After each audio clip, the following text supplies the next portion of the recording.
Hello বন্ধুরা, তোমরা সবাই কেমন আছো? আশা করি ভালো আছো। আমিও খুব ভালো আছি।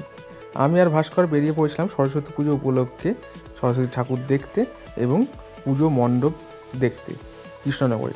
কৃষ্ণনগরের পুজো মণ্ডপ কেমন হয় তোমাদের আজকে দেখাবো, তাই চলে এসেছি। আমরাও বেরিয়ে পড়েছি তোমাদের দেখাবো বলে। কৃষ্ণনগরের পুজো মণ্ডপ কেমন হয় আমরাও দেখি, তোমাদেরও দেখাই। চলো দেখা যাক কত সুন্দর সুন্দর ঠাকুর আর পুজো মণ্ডপ সমস্ত কিছু আজ এই ভিডিওর মাধ্যমে তোমাদের দেখাবো। বন্ধুরা, ভিডিওটি ভালো লাগলে অবশ্যই লাইক, শেয়ার, কমেন্ট করে দিও। আর সাবস্ক্রাইব তো অবশ্যই করে দিও বন্ধুরা।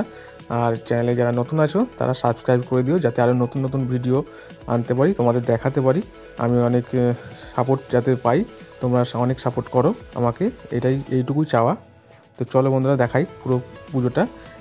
দেখো বন্ধুরা, আমরা একটা ঠাকুর দেখতে এসেছিলাম, তো এটা দেখলাম পুরো অসাধারণ একটা সাজ করেছে। দেখলাম ঠাকুরটার যে খুব সুন্দর লাগলো, ঠাকুরের সাজটা এত সুন্দর করে সাজিয়েছে ঠাকুরটাকে, খুব সুন্দর।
এত সুন্দর পূজা মণ্ডপ একমাত্র কৃষ্ণনগর বলেই সম্ভব। মানে কৃষ্ণনগরের মানুষ আবেগে ভাসে, কৃষ্ণনগরের মানুষের ঐতিহ্য, মানে এত সুন্দর সাজ সজ্জা, পূজা মণ্ডপ, ঠাকুর, মানে অসাধারণ। তোমরা যারা দেখছো বন্ধুরা অবশ্যই দেখো কত সুন্দর করে সাজিয়েছে সব, প্রতিটা পূজা মণ্ডপ দারুণ করে সাজিয়েছে।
আমরা দেখে নিলাম কত সুন্দর ঢাক বাজাচ্ছিল ঢাকিরা।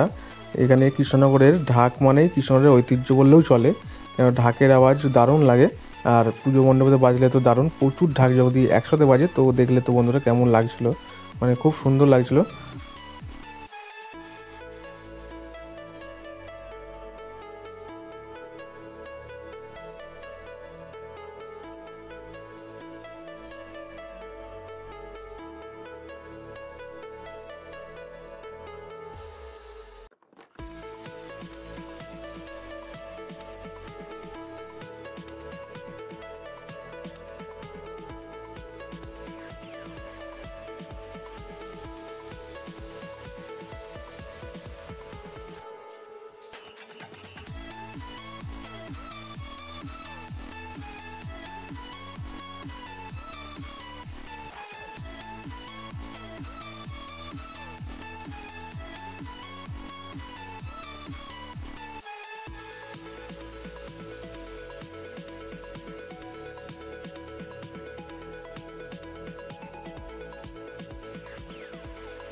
বন্ধুরা ভিডিওটি আর বড় করলাম না, চলো এবার বাড়ি যেতে হবে।